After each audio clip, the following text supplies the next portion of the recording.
Hey guys, and welcome back. Today we're heading into week 14 of college football. Most of the matchups that we're getting this week are going to be conference title games, which is pretty exciting.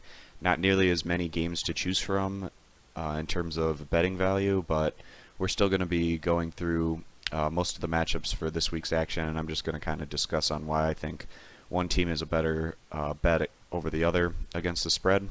If you're interested in knowing what particular games I'm going to be talking about in this video, I have a list of about 10 or so matchups that are going to be in the video description. And if you're looking for more pick content beyond just what I talk about in this video, and not just in college football, but across all major U.S. sports like college basketball, NBA, NFL, and also hockey, you can head over to stumpthespread.com. If you're on desktop, you can click this little logo right here and it'll take you right over there. If not, I'll also link Stump the Spread in the video description as well.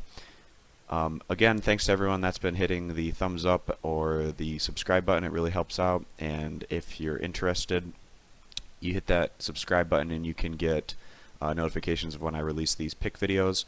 After this week, we're going to be pretty much heading into bowl season. I'm not exactly sure what kind of format I'm going to be doing for these videos for the bowl games. I might just do like a week at a time, like the first week of bowls will be one video, the second week, and so on, just so I don't have, 30 or 40 games in one particular video. That would take a really long time. So I don't know, we'll see how that goes about, but pretty excited for bowl season. But first things first, we're going to be heading into conference championship week, and the first matchup I want to talk about is Ohio against Western Michigan. Western Michigan came through for us last week in impressive fashion, really kind of blowing out Toledo, even though the Broncos did allow Toledo to get quite a bit of points on the board in the fourth quarter. The game was pretty much decided at that point. Western Michigan has been a consistent dominant force in the MAC this year, and this is just a roster that has, pretty much the talent of like a Big Ten team almost. Not quite to the level of Ohio State and Michigan, but, they've recruited really well, some of the best recruiting that the MAC has ever seen, and that's really been paying dividends for them. This Ohio squad was expected to come out of the East this year as one of the favorites back in the preseason. Ohio's been able to live up to that expectation, even though they have been a little less consistent than you'd like to see from this group, especially on the offensive side of the ball. They've been a little bit more hit and miss. Just based on the confidence and what we've been seeing out of these groups, we really feel strongly in this Western Michigan group being able to come through and win this one. If they get the 3-touchdown lead, then they'll be able to cover this spread.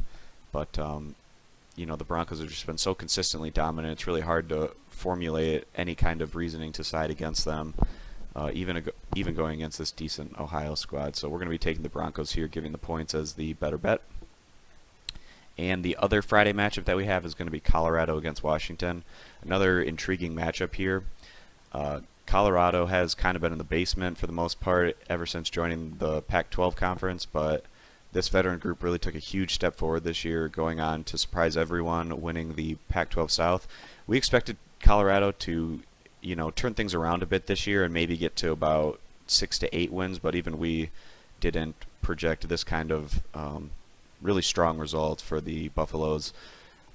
Colorado maybe haven't been quite as consistently dominant as Washington has, but they've shown a lot of grit in some of their close matchups, being able to come through at the end of games. And then you have this Washington squad coming into the season, hyped up quite a bit. Some people weren't buying into the hype. Others, thought maybe they were rating them higher than they would eventually end up finishing, but that clearly wasn't the case. Washington lived up to those expectations and then some, with their only loss coming against a red-hot USC squad a few weeks back. This is a Washington team that's blown out a number of opponents in the Pac-12, and they've just been looking really strong. Washington looked very impressive in their win to seal up the division against Washington State on the road in their last outing, and we'd like for the Huskies to kind of carry that over into this matchup as they go on to win and cover this fairly moderate spread here. Baylor in West Virginia. This is a Baylor team that we've been having a lot of success fading over the last month or so. This is a team that looks like they've really just lost their will to put up consistently solid results, and they've kind of been getting throttled rather consistently as a result. This is a West Virginia team that's disappointed that they weren't able to push Oklahoma a bit harder in their recent loss against the Sooners. But this is a Virginia team, or West Virginia team, that has a really strong home field advantage. And going against a Baylor team that's looked pretty defeated, as well as having Seth Russell out, we do like the Mountaineers to kind of roll by the Bears in this one, especially given what we've been seeing out of Baylor as of late. Alright, moving on, the next game I want to talk about is going to be the Oklahoma State against Oklahoma matchup, a de facto Big 12 title game here. Oklahoma State, they really should only have one loss this year given the Central Michigan robbery that they had, and it's going to be interesting to see if the Cowboys pull off this upset, if the playoff committee is going to count them as a one-loss team or a two-loss team, and that could have a big effect on whether they have a serious shot at making the playoff or not. And then you have an Oklahoma team that got off to kind of a slow start this year, but in Big 12 play, this has been a pretty dominant team, at least on the offensive side of the ball. Oklahoma's defense has been a little more hit and miss and not really showing all that impressively in a number of their games. Oklahoma State has shown a lot of progress on the offensive side of the ball and getting a little bit more consistent on the defensive end. Just given what we've been seeing out of these teams, we do think that this rivalry game is going to be fairly competitive, and getting this many points with the Cowboys feels like the better bet in what should be probably a higher scoring game between these two squads. Alright, so the next game that I want to talk about is going to be Louisiana Tech against Western Kentucky. We got another conference title game here in Conference USA. This is a Louisiana Tech squad that got off to a pretty slow start this year, opening 1-3 overall, but they did go against a pretty tough slate early on. Louisiana Tech has been able to get back on track over the last couple months, really putting up quite a few wins by considerable margins in CUSA action. But in their last outing, Louisiana Tech did fall, getting upset by a veteran Southern Miss squad on the road. But with already having the division locked up, there really wasn't a whole lot of incentive for the Bulldogs in that particular matchup. And then you have Western Kentucky. People expected this group to take a step back this year, given the fact that they lost some of their key offensive skill position players from last year's team that found a lot of success. But this group has been able to stay really competitive, and they have kind of similar strengths to Louisiana Tech, but the Hilltoppers also bring a little bit more of a punch in the run game when they can get things going there.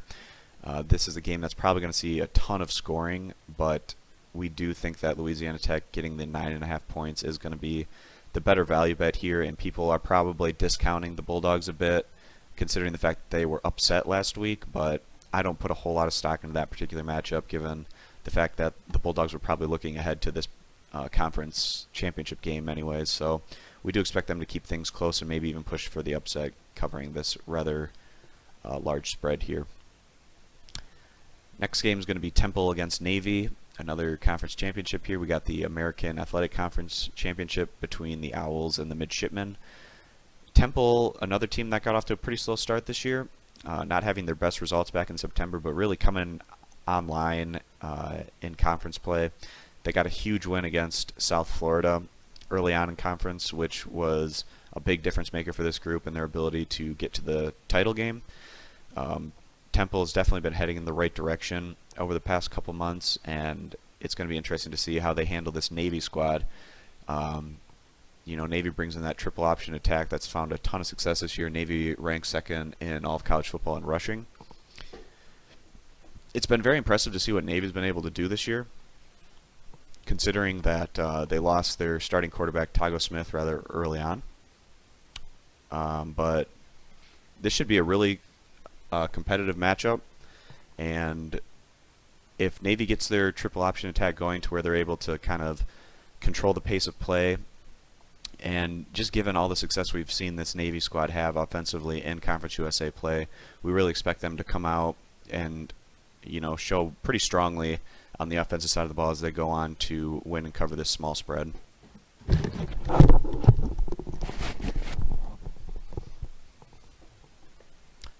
Alright, now we have the SEC conference championship game between Florida and Alabama. Kind of a mismatch here. Florida coming out of the much weaker SEC East. The Gators have been pretty strong on the defensive side of the ball, but their offense has been one of the worst units in the SEC this year, and that could really come into play in this matchup against Alabama, whose defense should be able just to completely shut down Florida's attack. The question here is if Alabama can get enough points on the board to cover the spread. They probably are going to need to score about 30 points or so to get this cover, and that could be difficult against this Florida defense, just kind of depending on, you know, how incompetent this Gator offense is or not. You know, if they turn the ball over and give Alabama really good field position, or even turn the ball over and allow Alabama to defensively score, then the Gators could have a tough time in this one. But just given what we've been seeing out of Alabama and how they've been consistently dominant in SEC play, we do like them to win and cover this large spread as the better bet. Next, we have the Mountain West Conference championship game between San Diego State and Wyoming. This is a game that we saw recently where Wyoming was able to come through at home against the Aztecs. We've been pretty high on this Wyoming squad all year. Coming into the year, we thought this was going to be a much improved team, but even we didn't expect them to have this kind of success where they're, you know, beating teams like San Diego State and Boise State on their way to reaching the conference championship game. This is San Diego State squad that's been a little bit up and down this year, especially more so on the defensive side of the ball. Back in the earlier part of the year, San Diego State was having a lot of troubles on the defensive end, but then once they got into conference play, they were really dominating opponents defensively. But more recently, San Diego State has been slipping on the defensive end, and it'll be interesting to see if that carries over into this matchup. Even though we really have been, you know, siding with this Wyoming squad quite a bit this year against the spread and having quite a bit of success, we do think that the Aztecs are getting a little undervalued here given their recent results. We think that the Aztecs will be able to control things on the ground as they go on, you know, giving just under the touchdown. They feel like the better value bet in this particular matchup. Virginia Tech and Clemson, we have the ACC Conference Championship game here. Virginia Tech, you know, they've been kind of an interesting team this year, and they are heading in the right direction as a football program in the post-Beamer era, which is good for them. But this is a team that kind of didn't always bring their top level of play on a weekly basis, which is kind of concerning. You know, losing to a team like Syracuse in conference, some of their conference losses not coming against some of the better opponents. Also, their loss against Georgia Tech, another not so great result. But then again, this is a team that also showed a lot better against some of their tougher opponents in their division. So it'll be interesting to see if the Hokies will be able to carry that over into the conference championship game. This is a Clemson squad that isn't locked into the playoff yet. They probably need to win this game to get into the playoff, or at least not worry about it, things come selection day. Clemson, another team that has some results on their resume that are a little bit head-scratching, especially considering just how veteran this group is and all the success they were coming in from last year into this year. This is a Clemson team that really dominated and impressed last week against a pretty good South Carolina defense, and we're thinking that maybe that kind of turned the tide for this group a bit. We do think that Clemson giving the points here is going to be the better value bet. And then the last game that I want to talk about is Penn State against Wisconsin in the Big Ten title game. Kind of disappointing that we're not seeing, you know, Ohio State or Michigan in this particular matchup, just given the fact that I think those teams are a lot better overall squads than Penn State. But you have to give the Nittany Lions a lot of credit. Even though they didn't start the year all that great, they've really been, you know, showing great signs of improvement, especially over the last month or so. They've just really been, especially on the offensive side of the ball, putting up some pretty impressive results. Even though they haven't always been going against the toughest Big Ten competition as of late, they've still been pretty consistently dominant, which has been good to see for them. Wisconsin has one of the best defenses in the Big Ten, and we think that's going to be a big difference maker here. And then also there's health concerns with Alex Hornibrook, but Wisconsin has a situation where they can play two quarterbacks, and both guys really give them, you know, a lot of positives, and their offense really doesn't take a step back with Bart Houston or Alex Hornibrook in the game. So we do like Wisconsin to come through here in what should be a really competitive game, but we think the Wisconsin defense can be the difference maker here as they go on to win and cover the small spread.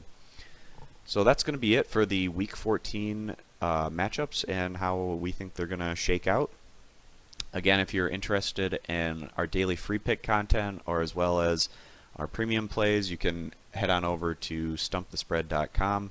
If you're on desktop, you can get over there right through this link that's hovering right above this logo. And if not, I'll also post the link in the description. And again, if you want, you can click that thumbs up or subscribe button. It really helps out and it's greatly appreciated. So the next college football video I'm going to be making is probably going to be a bowl game video, because I don't think I'm going to make a video just for the Army-Navy game next week, but I don't know. I might change my mind. We'll see how things go. Thanks, guys, for watching, and I'll see you come bowl season, most likely.